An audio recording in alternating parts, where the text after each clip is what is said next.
A lot of leaders and innovators talk about disrupting healthcare. But what does that really mean? And how does one actually do it?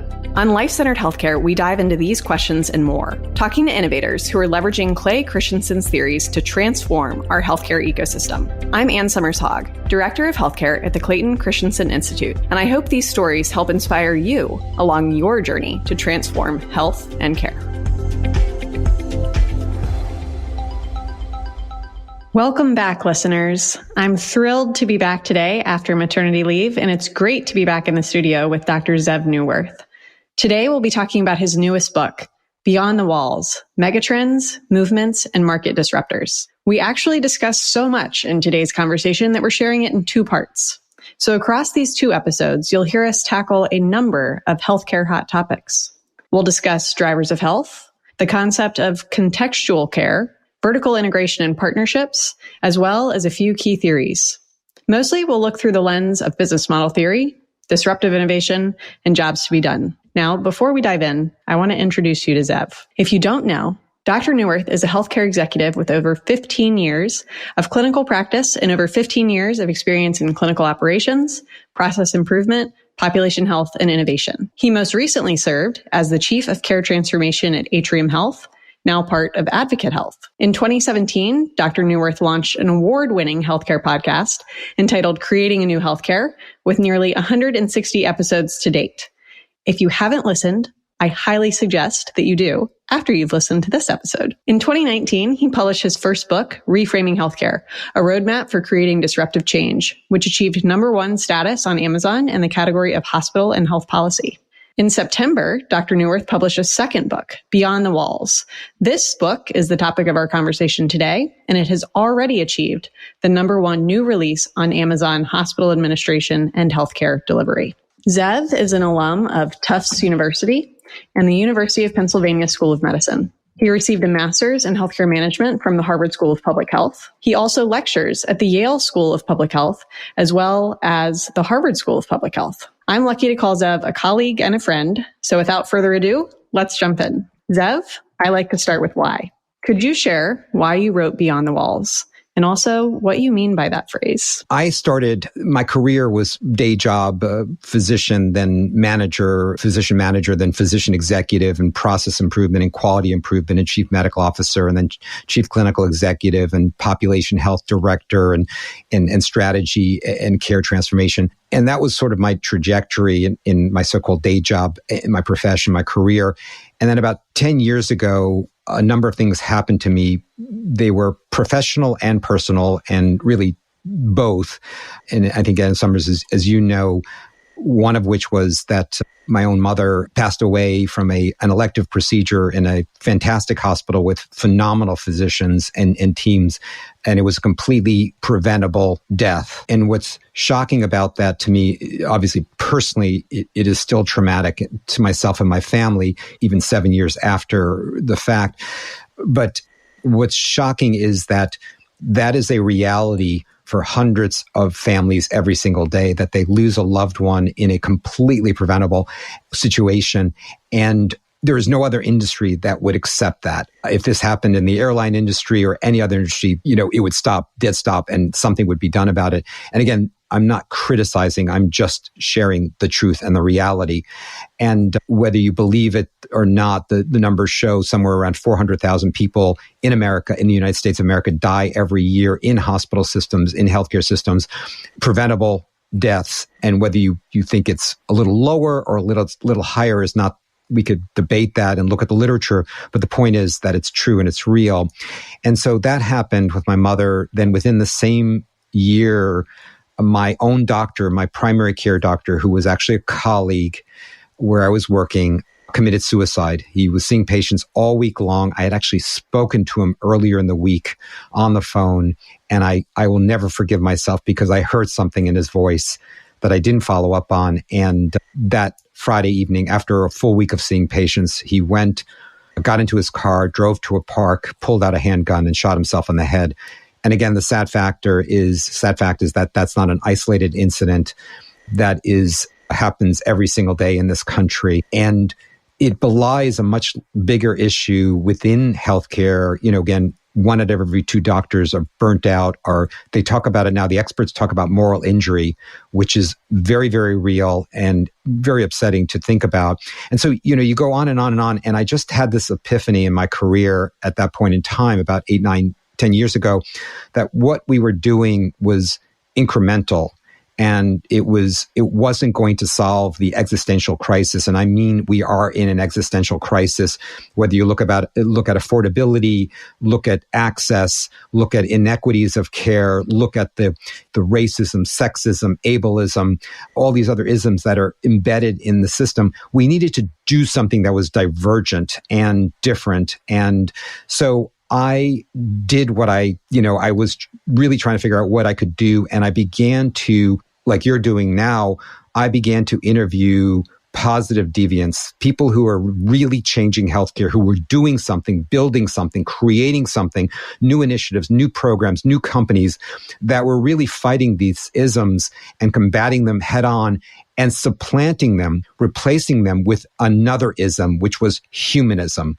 And it was through these interviews that I learned hopefulness in healthcare. And that's what I've been on, this journey of learned hopefulness for the past decade. In doing that, beginning to, we know this to be true, whatever you pay attention to, whatever you look at, and this is true in all aspects of our lives, professional or otherwise, what you look at and pay attention to, where your mind goes to, where your ears, where your heart goes to, that's where you go. That's the direction you move in. I was sharing with someone that I took a driving lesson with my son recently, who's a teenager who's early on in his driving. And the instructor said, wherever you look, that's where the car is going to go. So if you're looking off to the side, the car will veer to the side. I remember I took skiing lessons a number of years ago when I was a younger person. And the first thing the instructor said, when you go and ski, wherever you're looking is where you're going to go. So if you're near a tree, do not look at the tree. Look at the space between the trees or around the trees, because that's where your body will automatically go. And I think that is so true for all of us. Where we look, where we shine a light, what we talk about, what we focus on is where we're going to spend our time, energy, and where we're going to spend our money. And so for me, this activity really is a journey into opportunity, into the possibilities, into hopefulness. And it is really about creating a new healthcare. And it's not based on, when you use the word hope, it's not based on an idea or a theory. This is based on reality. I'm an empiricist, and I look for what's happening, what's real. And there are always examples of people who are ahead of where we are, who've diverged, and we can learn from them and build on them. One of a professor from a business school I listened to recently said, the literature in healthcare will never catch up in terms of delivery. We will never have those kinds of studies we need to make 100% definitive decisions in healthcare delivery, whether that's policy or delivery. What we need to do is, I'm using his words, we need to look for exemplars. And that's what I've been doing. I've been looking for and finding exemplars. And that's what you've done. I love how you started with a story about 3 negative experiences that really showcase the crisis that is healthcare in the United States. But that spurred you to write a book about what is good in healthcare. You didn't write about what the problem was. You wrote about what was right in healthcare. And that was a different lens that the industry really needs, which I think really makes this book stand apart. And the concept of hopefulness versus hopelessness. You really took 3 situations which could have been perceived as hopeless: preventable death, physician suicide, and the Groundhog Day meeting that you reference at the beginning of the book. Those are helpless situations, but you took helplessness and you turned it into hopefulness. And building on that, in the introduction, you quote Clay Christensen. You say, when the business world encounters an intractable management problem, it's a sign that business executives and scholars are getting something wrong, that there isn't yet a satisfactory theory for what's causing the problem and under what circumstance it can be overcome. What is the problem that you're trying to solve with your Beyond the Walls movement? Or said differently, what's the progress that you hope people hire this movement to achieve? The problems there are numerous problems in healthcare. And you mentioned the Groundhog Day. And so for those who haven't read the book, what I reference there is about the time where I started to have these, what I called my matrix moments, be a reference to the movie The Matrix, where I realized that the reality we were living in it was in some ways quite opaque. In fact, I think very few people would argue with me that the healthcare system is not only beyond complex, and I mean beyond complex on so many levels, for those who are who are consumers of it, for sure, but also even those within the healthcare system. It is just overly complex and overly opaque. And I was in a meeting where we were talking about a problem of access. And all of a sudden I had this bizarre recall that I'd been in the same meeting with the same doctors and the same people in white coats and the same people in suits and ties, administrators, and about the same exact problem just like 3 or 4 years ago. And we were talking about the problem in the same exact way, and we were coming up with similar solutions. Now, yes, some of the technology was advanced, but it was fundamentally the same. And then I was thinking about that. It was like a little bit of a flashback and a little bit unnerving. And then all of a sudden, I remembered a meeting at a different healthcare system that I'd been employed in 10 years before that, having the same conversation, basically in the same conceptual framework. And I realized then that we really needed to really reframe. And I say reframe because it goes beyond reimagining. Reframe is a concept. It actually, believe it or not, it's a concept I sort of made up the word or used it in a way that was quite naive, but it just came to me, through lots and lots of these discussions and interviews.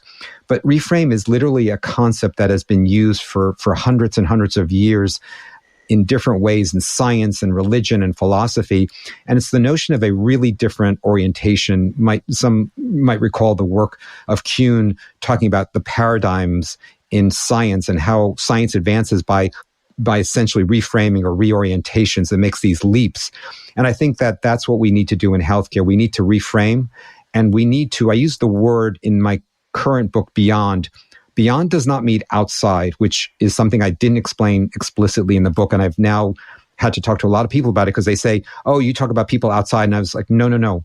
If I wanted to say outside the walls, I would have said outside the walls. I said beyond. And beyond is not outside. Beyond is transcending the walls. And that's what I'm talking about. And to transcend the walls, it's not about scaling the walls. It's about transcending them. And what that requires is making the walls irrelevant. And that requires a different orientation. And I think that's what Clayton and many, many other visionary leaders have talked about. If we keep on doing, the definition of insanity, which others have talked about for eons. So if we're going to just do what we're doing better, there's nothing wrong with that, except it's not going to get us out of the dilemma we're in. The problems in healthcare are super complex. They're not simple linear problems, and they require us to actually come at it from a very, very different way. I'm so glad you explained that beyond doesn't mean outside. It actually means making the walls irrelevant. And you had a quote in the book that I'm probably not going to get exactly right, but it was something along the lines of staying within the walls is a sign of vulnerability, not strength. And that flipped the paradigm on its head to me. Yeah. So the beyond, the walls, the metaphor I use, and I touch upon it lightly, but I've been talking about it more, is very much a talk. Think about like the walls. If you want to go back to the medieval times, to the Dark Ages. In medieval times, we had walled cities, right? And right. Edinburgh, Florence, Paris, London, on and on and on. And these walls at the time, they were really, really important and really relevant, and they were there for protection. But as we, in the late 1400s, and as we got into the 1500s, and we shifted into the Age of Enlightenment, into the Renaissance, the walls actually went from being an asset to being a liability and a vulnerability. Because if we had stayed within those walls, you could not have the commerce, the communication, the advancement of culture, the conceptual breakthroughs. And so in order, one of the most critical things was you didn't have to break the walls down or take them down. They became, right? Now we go and visit these places and it's cute, right? It's a tourist thing. And that's essentially what happened, is the walls became less and less relevant. They became more of a vulnerability, more of a liability. I think very much that we are in that transition zone now in American healthcare, and probably healthcare across the globe, is we have been, in my career over the last 40 or 50 years, we have been in the dark ages of healthcare delivery. I know there have been tremendous advances in science and medical technology. They're amazing, but we also know that that is never the answer. Those are enablers. We are in a moment where we can transcend the walls. We have the opportunity in our lifetime, in fact, in our career time, I think, to advance into a renaissance of healthcare delivery. But we have to understand the moment we're in, and we have to understand what it is we have to do. And that's what fundamentally, that was the purpose of my book. I outline with real stories the 3 domains, the 3 strategies we have to advance together. And I could explain more about that if we are going to go from the Dark Ages to the Renaissance. And I will add, Ann Summers, a lot of folks have been emailing me and a lot of experts and saying they believe that we could slide back easily well into the Dark Ages for the next few decades if we're not intentional about where we are and where we might go. Right. And that's what you lay out in the book, is who are those innovators that are going beyond the walls, who are thinking about how to meet people where they are and really change the way healthcare is delivered. And one of the first concepts you talk about after the introduction is the importance of the point of need becoming the point of care. And to your assets and liabilities comment just a moment ago, it makes me think about how all of the bricks and mortar assets of traditional healthcare entities are becoming more and more liabilities as the point of need becomes the point of care. But could you talk more about what do you mean by this phrase, the point of need becoming the point of care, and how is it making care more accessible and affordable for consumers? The first domain of the 3 I talk about in the book, and it's briefly, it's the digital revolution, which most people really don't understand how humanizing that could be, and that is. The second one is, in fact, the humanistic movements that are in healthcare. And the third domain is the market disruptions, which is about how organizations are partnering and coalescing and combining in new and different ways and relating in different ways. And so those are the 3 domains. In the digital revolution, I talk about the fact that the point of care, so for those of us who are in healthcare, especially on a daily basis, when we say point of care, we mean the doctor's exam room or the surgical suite or the hospital or the ED or the urgent care center. That's the point of care. That's how we use that term. And so the point of care is what's happening with the digital revolution is the point of care has already shifted and is continuing to, and that momentum is just moving rapidly to the point of need. And the point of need is where you and I are as people. So an example of that is, just one quick example, the treatment of diabetes. So in the past, and this is the way I practiced medicine, I would see a patient with diabetes, type 2 diabetes, let's say, and I would see them 2 or 3 times a year. They would come to me and they would have on a notebook scribbled out numbers of their sugars, like, so their glucose levels in the morning, before breakfast, after lunch, and, at dinner time and at night. And I would look at these numbers and I would say, okay, kind of this, ballistic, throwing a missile out there or cannonball out there. And I would say, you know what, let's go down on this, up on this, change this medication, et cetera, et cetera. And then I would say, go and I'll see you again in a month or 2 months or 3 months. And that was the state of the art. That wasn't just me. That was the state of the art. It still is the state of the art. Then came along companies like Livongo and Virta and Omada, which was really probably the first I interviewed, and so many others now in that genre, of saying, no. When I take my sugar, okay, given we have this technology, and at this point in time, it's literally off the shelf, we can actually respond to your sugar level now, especially if it's too high or it's too low. We could literally in seconds have you connected to an expert who can help guide you. And even there's certain automation that's already been built in. And so it's really shifting the point of care to the point of need, where we are living right now, where we are living our lives when we need it. Another example is I just had surgery. Let's say I'm 80 years old, just had an open heart surgery. I get discharged. I'm at home. It's 3:00 in the morning. I get up to go to the bathroom and I have this sudden pain throughout my chest. Now, typically in the present moment, what would I do? I would probably just hope it goes away, wait till the morning when I can call my doctor, when they get in, the offices open up, or do I go to an emergency room, or, what do I do? Or do I call a service and then hope and wait for, someone to answer back? The technology now is available where literally through technology, you can get an immediate response literally at 3:00 in the morning, escalated to a professional to relieve your anxiety, because that's what you're really scared, right? You're scared out of your mind. Am I dying? Am I having a heart attack? What's going on? Did I just destroy the stitches in my chest? And so there are multiple examples of this, including the hospital at home example, which I have a whole chapter on, where literally hospital level care. And we know at this point in time, somewhere between 40 to 60% of all current hospitalizations could be done in the home. And now when I make that statement, and this is backed by years of research right now and years of studies, hospital care in the home is not as good as hospital care in the hospital. It's better. It's lower cost. It's more convenient. There is reduced mortality, reduced morbidity, reduced falls. I'm going to make the statement, hospital care in the home is better than hospital care in the hospital for a significant percentage of hospitalizations. That's the science. That's the evidence. And again, that's the point of care now being shifted to the point of need. I love that example. And it's actually a great segue into the next topic that I wanted to talk about, which is the new business models that you talk about in the first part of the book.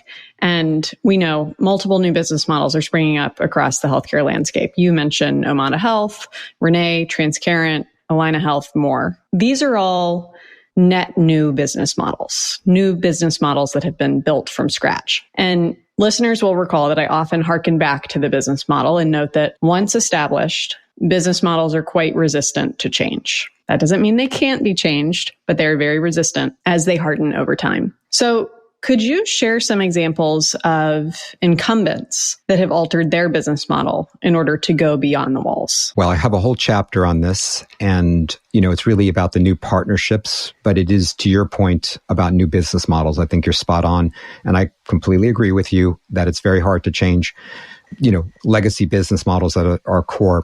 So here's a couple of examples. The Hospital for Special Surgery in Manhattan, New York City, one of the internationally best musculoskeletal hospitals, right, in the world, and not just in the country, but in the world.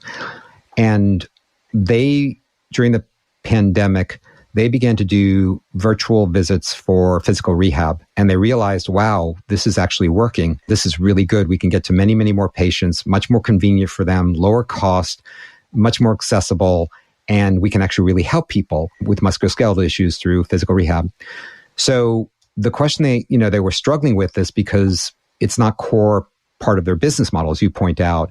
And we all know, for those of us who have been in large organizations or even medium-sized organizations, it's very, very hard to take a new project or program and run it up the ladder. I actually call it running the gauntlet.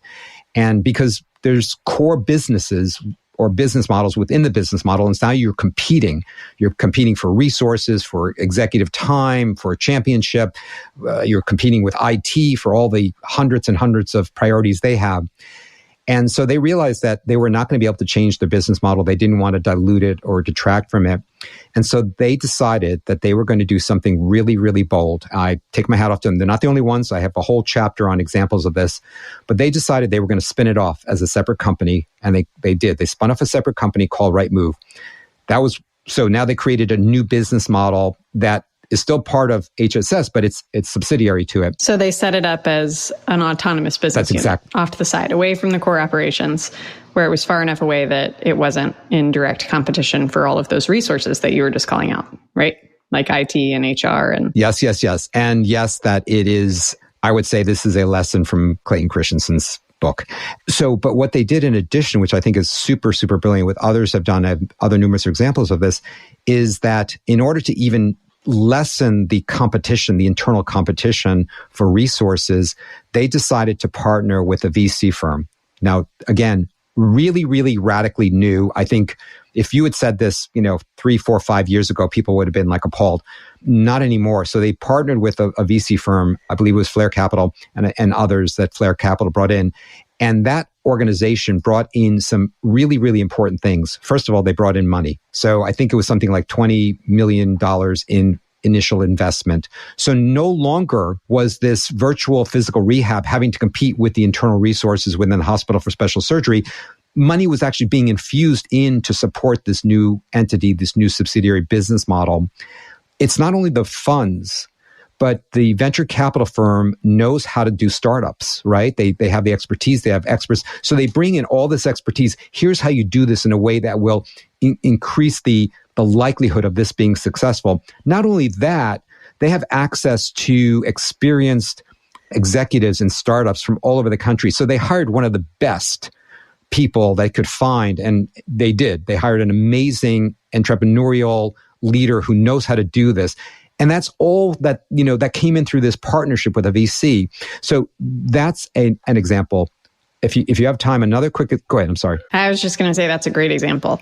And I would point folks to the chapter to read more. I just want to harken back that what they did that as an incumbent business allowed them to succeed was they didn't keep this potentially disruptive business model of lower cost, more accessible virtual rehab. They didn't try to integrate into their core business because the resources, processes, and priorities would have been in direct conflict with their existing core business model. So they separated it out as an autonomous business unit. And that, as you point to, allowed them to succeed along with additional support from outside VC funding. And I want to talk more about those models a little later, but one additional question before we break for part 2. I loved your discussion of drivers of health, also known as social determinants of health, versus contextual care, and your story about the man in the Bronx when you were a young physician and what this patient said back to you when you suggested that he implement some healthier lifestyle choices. Could you help our listeners understand what you mean by this concept of contextual care and why it's critical to embed into care model design? So I have a whole chapter on contextual care in the book, and I think it's one of the most important, if not, for me, that middle section. It's in the humanism section, along with whole person care and some other topics. So people use the word contextual, and it has sort of an everyday meaning, but that's not what I mean by it. So there is a science of contextual care, and we owe it actually to a physician and a PhD researcher who, for the past 2 decades, literally 2 decades, have studied over 6,000 provider-patient encounters and created a new science, a new approach to medicine, which they coined the term contextual care. And now their work is being adopted by state-of-the-art, high-tech, AI-enabled companies, in particular one called Laguna Health, and I go into depth about this. The notion of contextual care, so whereas, and here's maybe the easiest way into it, and by the way, in the book I list out there are 12 contextual factors, and I go through those factors. The way to think about it, and the way I've reformulated it is, in my mind, is that the social determinants of health are like macroeconomics. They are macro factors. Changing education, changing employment, changing housing, changing the infrastructure of communities, changing transportation. These are macro factors that take time. And so it's, food security. These are critically important, but they are macro, and we have to ask about them. And we are just at the beginning of that, right? In our healthcare system. But at the same time, there is another thing, which is the micro to the macro. And just like you need microeconomics and macroeconomics, you need micro. And the micro factors are contextual. These are factors that change day to day, hour to hour. And what these scientists have demonstrated over the past 2 decades is if we ignore them, we are not going to get the outcomes we want in healthcare. We're not going to achieve humanistic healthcare, and patients will suffer, and we will suffer in trying to deliver healthcare. And for example, contextual factors are things like an immediate resource. So let's say I have someone who's been coming to my house, and next week they're going on vacation, right? And so all of a sudden, and it just turns out that I just came out of the hospital. Well, you know what? That's a contextual factor, because that will make all the difference in terms of outcomes, readmissions, et cetera, my health, my life even. Another one is responsibility. These are actual contextual factors that these guys have researched and studied and now are deploying. So there's a story about they share, just to give an example of responsibility. So there was a woman who was an older woman who was on dialysis, and she kept on missing occasionally, but frequently missed her hemodialysis appointments, and then ended up in the emergency room for emergency dialysis, which is terrible, costly, extremely costly, often ends up in an admission. It's dangerous. And they finally asked her, why do you keep on missing? And you know these are important, and we've talked to you about, and we've given you instruction, and we have engaged you, and why do you keep on missing it? We don't understand. It took him a long time to ask this question. And she shared with them that she was taking care of her grandson, and her grandson was a special needs kid, and he actually had to go to the hospital, and sometimes his treatments conflicted with hers. And when that happened, she decided to sacrifice herself for her grandson, and she would go to the hospital for his treatment and sacrifice her hemodialysis.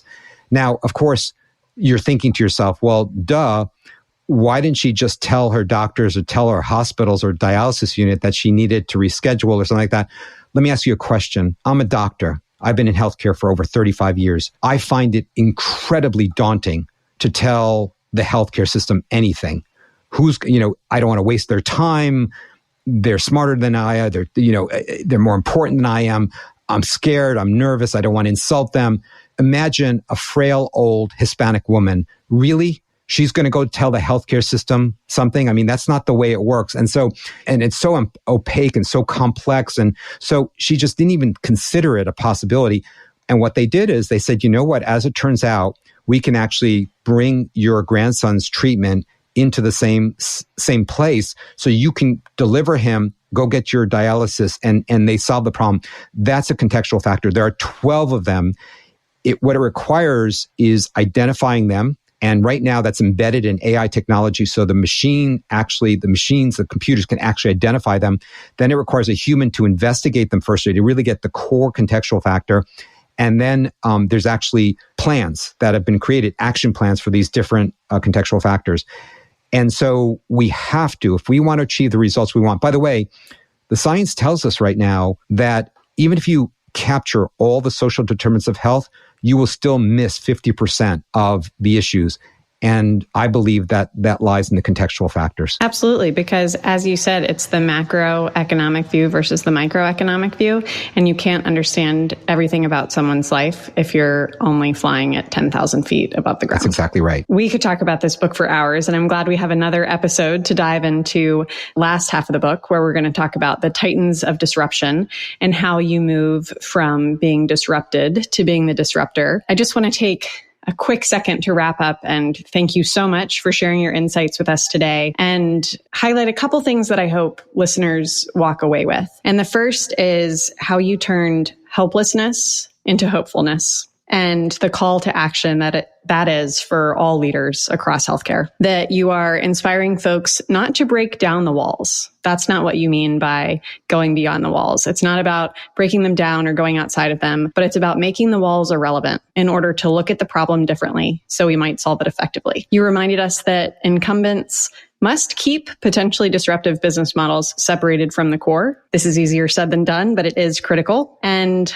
lastly, you talked about how drivers of health are the macro factors, like macroeconomics. But contextual care is on the micro level. That's the day-to-day life that people are living.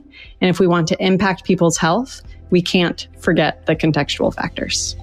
So thank you so much, Zev, and I look forward to continuing the conversation. Ann Summers, I'm going to have to listen to this because you did such a great job summarizing it, but you really captured it. Thank you so much. I look forward to our next conversation. Thank you for listening to Life-Centered Healthcare. If you like what you heard, please leave a review on Apple, Spotify, or wherever you're listening. And for more of the latest in healthcare, check out our website, christenseninstitute.org. You can sign up for our newsletter and read our latest industry insights. Until next time, have a wonderful day, everyone.